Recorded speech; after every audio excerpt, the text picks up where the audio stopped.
Alright guys, so I recently got a video in my recommended that I thought was really good, and I watched a little bit of it, but decided to set it aside and save it for on stream to react to the majority of it completely blind. It's a video by, I believe...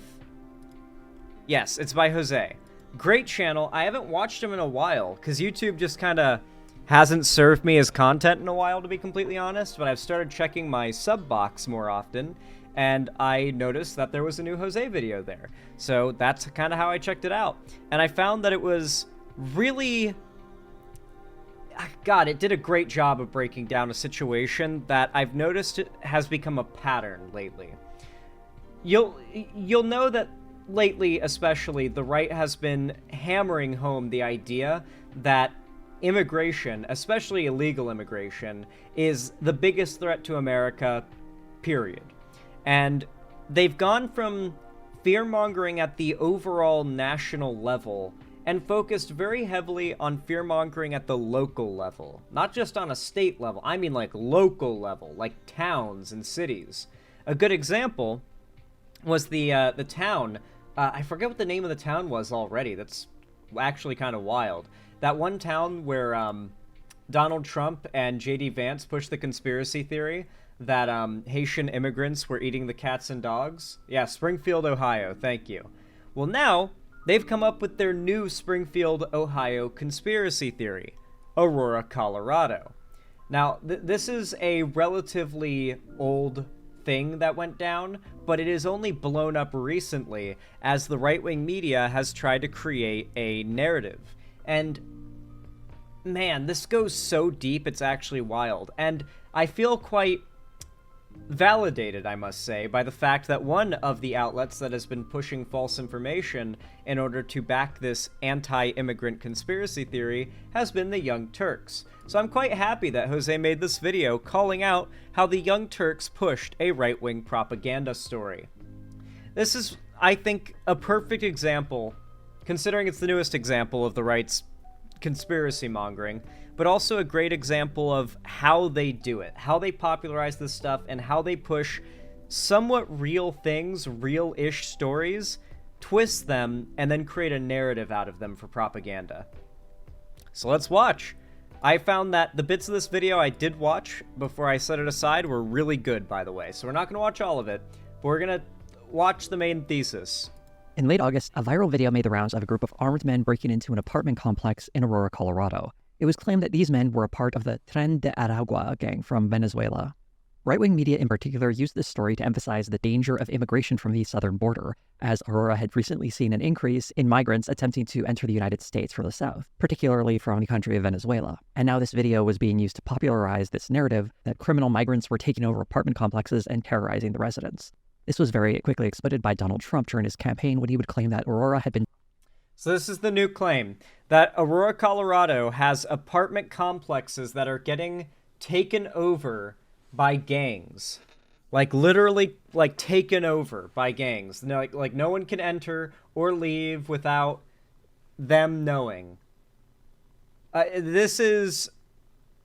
I mean, it feels like they're trying to escalate the rhetoric now that Trump has won to start getting people out there doing violence. That's what it feels like. I mean, hell, the text behind Trump here says, "Deport illegals now, end migrant crime." It's a phrase he made up, migrant crime. And taken over by violent gangs. Resettled beautifully into your community to prey upon innocent American citizens. That's what they're doing. The real story isn't quite so sensational, but that's to be expected when it comes to right-wing media.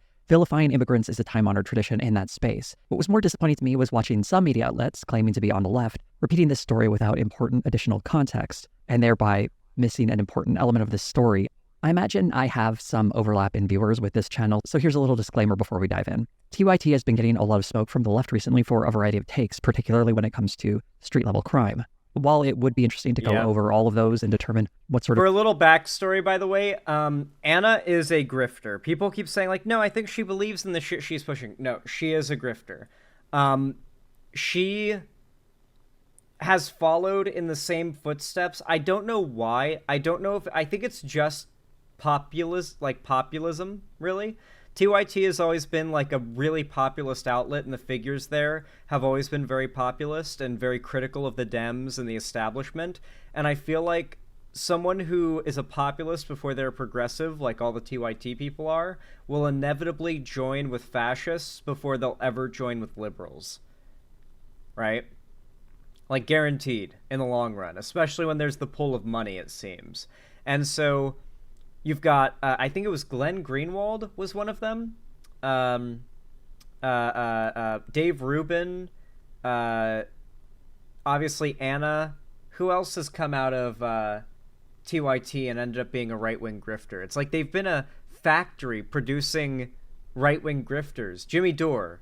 Was Glenn Greenwald on their thing?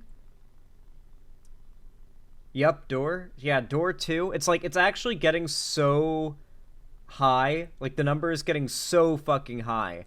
It's hard for me to believe there's not something going on, or some sort of reason to look a little closer at what beliefs are leading them to this position. Why are they doing this? Sort of conservative streak may or may not be running through that network. This video isn't really about that. I wanted to focus on this story specifically because, as was seen a month later, they released a second video doubling down on their original commentary and once again carrying water for what I would ultimately learn was a cynical PR campaign. Also, as a note before we begin, since this story has had numerous developments since with lots of contradictory information coming out, I wanted to be careful to cite sources that would have been publicly available before this video was originally published on the main TYT channel. I'll be touching very briefly on those additional developments at the end of this video, but for now, I really want to focus on the video titled, Venezuelan Gang Takes Over an Apartment Complex, or Did They? Which did a terrible job of describing the story. This video was published on September 5th, 2024. You're watching footage from last August featuring members of the Venezuelan gang Tren de Aragua breaking into an apartment unit in Aurora, Colorado. 10 seconds in, and we already have a noteworthy mistake.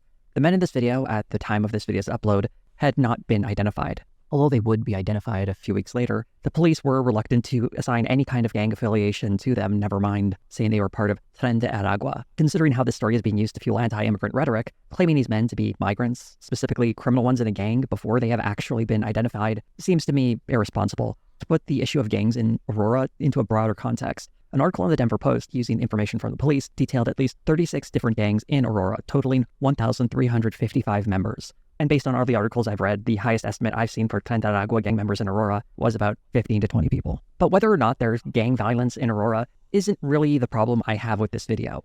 There are gangs in every big city, and some of them may include immigrants. The real problem is that there is a much deeper context that's not really being acknowledged here. This incident has sparked a big debate and I believe some gaslighting about whether or not there is a problem with Venezuelan migrant gangs basically taking over.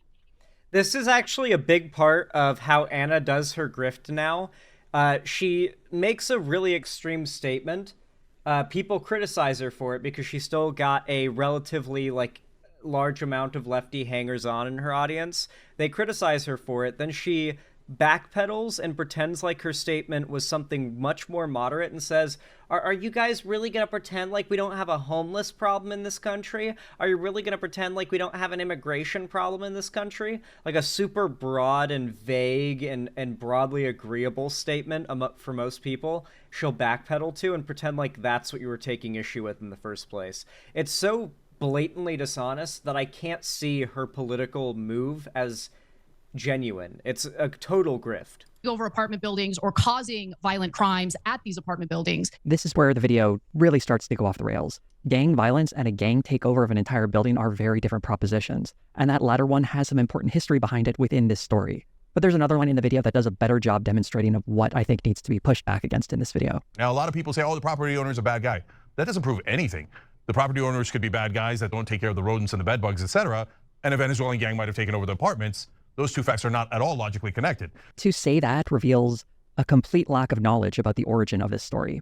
But to really understand where this story came from and why it became such high-profile news, we have to go back a little bit before this video made an appearance. Before I start the story, I do have to establish who the players are in all of this. The gang takeover narrative affects 3 different complexes that have supposedly been taken over. The first one, where that infamous video was captured, is the Edge at Lowry. The Edge at Lowry is a group of buildings, but for the sake of simplicity, I'm just going to refer to the collective group of buildings as the Edge at Lowry. The second location is Whispering Pines, and the third is Aspen Grove, which is more commonly called Fitzsimmons Place. As you might have noticed on the map, these complexes are pretty far from one another, each several kilometers away. The fact that they're so distant raises an interesting question as to why these three in particular have supposedly been taken over. They aren't the only apartment buildings in this neighborhood, after all. One common thread is all three of these complexes are owned by a guy named Zev Baumgarten.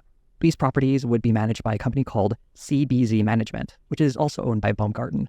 After they were purchased in the intervening years, these properties would rack up dozens of complaints that were filed with the city. It also received a number of... So to clarify here, these are videos and news stories that go back years and years and years. These apartments have been owned and by the same guy who owns the same property management company who has not maintained these places at all. They're really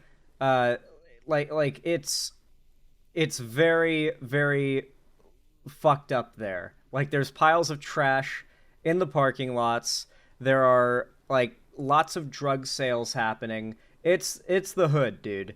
If it's not the hood, then I don't know what is. All right, look at the guy in the window. I'm pretty sure that guy in the window right there is actively smoking crack. I'm pretty sure that dude right there in the window is actively smoking crack. So this place has been badly managed for a long time, and you may be wondering, why is this relevant? Why is this detail, this place has been badly managed by this dude, relevant to a story about a gang taking over the apartment complex? Well, let's just say the city has an issue. He is, call him what he is, a slumlord? Yes, he is a slumlord. Very good way of putting it. But yeah, basically, let's just say the city has taken issue with this guy's management of these properties, and you will be surprised where this conspiracy about gangs taking over originates. In years, these properties would rack up dozens of complaints that were filed with the city. It also received a number of code violations. You can read some of these historic complaints online pretty readily if you look at the Better Business Bureau's website for CBZ management. The state of disrepair and disregard for properties seems to be pretty common for any building managed by this company. Complaints include broken appliances, bug and rodent infestations, and questionable charges costing tenants hundreds and, in some cases, thousands of dollars. It presents the impression that these properties were managed with minimal to no services. These issues persisted for years, well before the arrival of a large number of migrants in December of 2022. That arrival, by the way, was part of Texas Governor Greg Abbott's project to bus various people who had crossed the border to other states. The total number... This is actually very true, by the way. Republican governors have done this thing where they pick up and bus homeless people and illegal immigrants, or even just people who are homeless or don't have a place to stay, that are staying around. They'll just pick them up and bus them to other cities. San Francisco got a lot of that. That's why there's a massive homeless population in San Francisco. It's been there for a long time. And Colorado is a blue state, and so a lot of red states have been busing migrants to Colorado, and now they've created a situation here. Joe Biden has just pardoned Hunter. We're going to do a whole segment about that after we get done with this. Thank you for letting me know, though. That's great. Number of newcomers to the Denver area was just under 43,000 as of October of 2024, and it's estimated that half of these people have relocated to other parts of the country, either for better opportunities or to be with family members. These people are often labeled as Venezuelan. This isn't entirely accurate. Venezuelans make up just over a third of this population. The next most common group are Colombians and Mexicans, but being the largest demographic within the group, typically they are just stereotyped as Venezuelans. As the code violations and tenant complaints piled up, eventually the city of Aurora decided to step in regarding these three properties. They planned to first shut down Fitzsimmons Place in mid-August, and then Whispering Pines and the Edge at Lowry in the following weeks. Baumgarten was facing... So this guy, the slumlord, was facing multiple property shutdowns for his bad management that goes back years. And he was going to have to go to court and defend himself. So, what did he do? What did Baumgarten do? Facing 81 charges and was scheduled to appear for a trial on August 27th, and then again on September 5th for another 24 charges related to vehicles. All of these were for just one of the buildings, Fitzsimmons Place. With the building set to be closed by the city in 2 weeks, Baumgarten began to fight back by claiming in the media that the Venezuelan gang Tren de Aragua had taken over his properties and were preventing his team from performing regular maintenance at the... This all started because a shitty slumlord landlord poorly managed properties going back years, was going to lose his properties and have those places shut down because of his poor management, so as an excuse runs to the media and complains that the recent wave of migrants coming to the town has meant that a gang has taken over and made it impossible to manage the complex. Because obviously, if a gang is living in or like operating off of a property, it's not like they would want it clean or well maintained or anything. They're a gang. Of course they want it to look like shit and for everything to not work. Of course, that makes total sense. They wouldn't allow maintenance men to fix things. They would shoot them, of course. No. The fact is, these property managers have made this place awful, have allowed it to become the hood, and because of that, I'm sure there is a lot of crime and there is some danger, but I'm pretty sure the maintenance dudes fixing things up and like making the place better is not going to incite crime and violence upon those people. It was literally all an excuse. This whole time it was a landlord's excuse that has blown up this narrative. Somehow from the foundation of the conspiracy, it's all just awful people lying to meet their own ends. The building. This is where the gang narrative takeover first entered the media cycle. And to highlight just how that entered the media cycle, we can look at an article from the outlet Westword, which referenced an August 5th statement regarding the gang takeover from CBZ management that came through a Florida-based PR firm, Red Banyan. A quick look at the PR company shows us that they specialize in helping repair the reputation of people and businesses damaged by scandals, and they hype up their ability to place stories within the media. It does seem a bit strange that the property owner was complaining about not being able to afford to make repairs, but he somehow had all this money to hire a PR firm. As I pointed out earlier, these apartments were a complete mess before the arrival of any of these migrants, and the timing of these claims really gives the game away. If a Venezuelan gang was somehow preventing these apartments from receiving regular maintenance, it's a wonder that they were able to do this for years before any Venezuelan migration wave came in at all. As an interesting point of comparison, Baumgarten owns several other buildings in Denver, buildings, you won't be shocked to learn, that also have numerous health and safety violations. One of the residents of one of the Denver properties discussed the poor... So when confronted with this information, Cenk Uygur was like, it doesn't matter, what's that got to do with these gangs taking over? When told, this guy made up the gangs thing as an excuse for why he isn't managing the properties. They're grifters. It's all about just lying to make money, lying and scaring people because fear makes the most money in this media space. Inciting fear and anger and hate.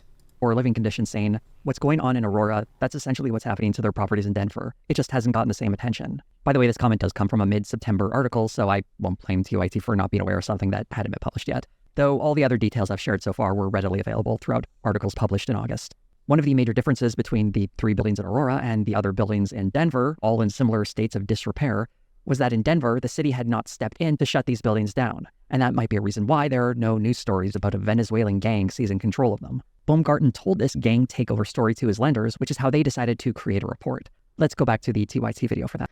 Now we need to know the backstory on the video of the armed guys. I'm going to guess, Jana Bledsoe, that the video was probably just some, like, dudes breaking into a house. Because, like, it is the ghetto. It is the hood. You know, you are likely to get robbed, especially if the person who lived in that house was a drug dealer and they knew he was a drug dealer. Yeah, you're going to get robbed when you live in the hood and you deal drugs. If you've ever, like, this isn't, like, this is basic stuff. Drug dealers are the #1 robbery targets in the hood. So that guy, the guy who lived in that apartment was probably a drug dealer because the state of that apartment complex, they knew it, so they came there with guns to steal his drugs and his money because it would mostly be cash, most likely. That's almost certainly what that video was. Very basic hood shit. Like, daily stuff. Standard affair. Now, the video that we showed you earlier was taken later in August. So even before that incident occurred, there were already concerns about gang violence. There was already a law firm investigating it on behalf of the lender. The first major issue with this report is that it's specifically about Whispering Pines, not the Edge at Lowry, which is where the viral video comes from. The video really conflates those two properties in an unhelpful way, including mistakenly listing one of the residents from the Edge Lowry as being from Whispering Pines, and I think it demonstrates a general lack of familiarity with many of the elements of the story. But to look at the details...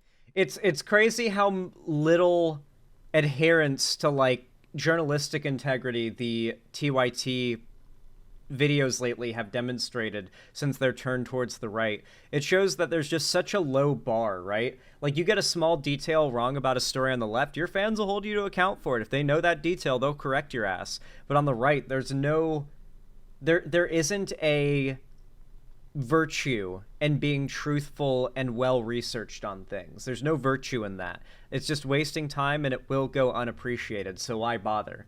And so you can see that TYT is just slowly but surely, the research they're willing to do to make their arguments is getting less and less, it's getting less good. Of the report itself, it was put together by the law firm Perkins Coie, probably said that wrong. Considering the dates used, we can infer that the report was put together no earlier than the first week of July. It's very clear that crimes have taken place, but it's difficult to parse from this report alone which ones were dealt with by police and which weren't, and which ones can be substantiated at all. Looking at the more obvious crimes, there was a case of assault in November 2023, but is followed by this interesting line. We have no information on what investigative steps were launched or arrests were made in connection with this violent and unprovoked attack. It seems like something they might have wanted to reach out to the police about, but for some reason they didn't. There are much wilder claims as well, such as child trafficking, but there's no direct evidence of that. The property manager from Whispering Pines says they were told that by a gang member, but that's not really the same as interviewing the gang member, and it's also weird that a gang member would openly discuss their child trafficking plans with the property manager.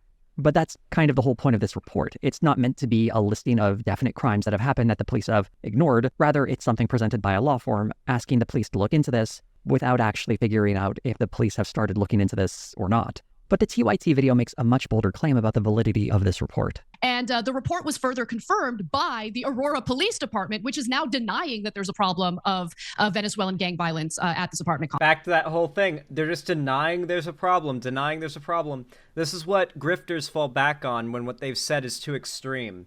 That they're just pointing out that there's a problem. They're just asking questions. And anyone who has a problem with what they're saying they're denying that there's a conversation to be had. Complex. The cops did not confirm the details of this report. The confirmation that's described in this video was actually done by local news, who had requested police reports from around the same time, specifically the report of a housekeeper being threatened. The most contentious claim from this report is about rent collection or extortion, and that's mentioned in the video like this. The property has recorded footage of gang members knocking on doors without authorization or without any justification, attempting to collect rent from the tenants of Whispering Pines. Even several weeks after this video has first went up, there is still no firm evidence that to any sort of large scale that this is happening. In this video, the only evidence that's really cited comes from the report. When looking at the report, the only real evidence provided is a story from the property manager and a single image of rent supposedly being collected. The law firm, I guess, might have seen more evidence than that, but none of it made it into the report. One thing that is worth noting, though, is that the man who the property manager consistently identifies as Larry is almost certainly a man named Larry who was arrested by Aurora police back in July. He has so far only been charged with menacing for threatening to kill someone with a gun. This news did come out a few days after the first TYT video, so it's understandable why they didn't know this at the time. But considering this report doesn't actually concern specific police actions that were or were not taken, I'm not sure why they were just so willing to go along with the narrative that this gang is currently controlling the apartment complex and extorting rent from people. The whole rent collection narrative never rang true to me because multiple tenants interviewed in these complexes repeatedly said that they were not paying rent to gang members.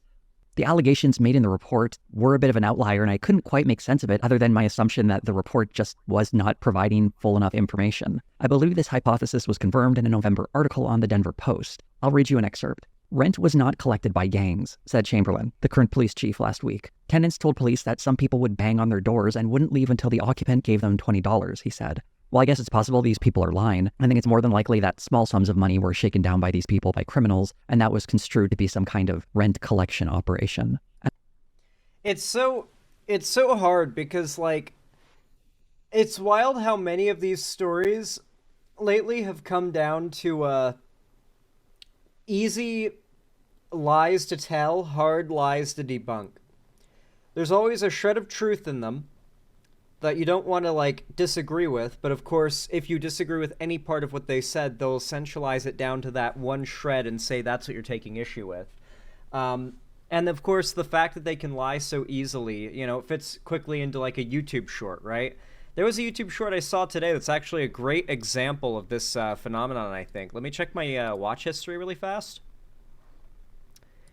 YouTube Shorts watch history. Here it is.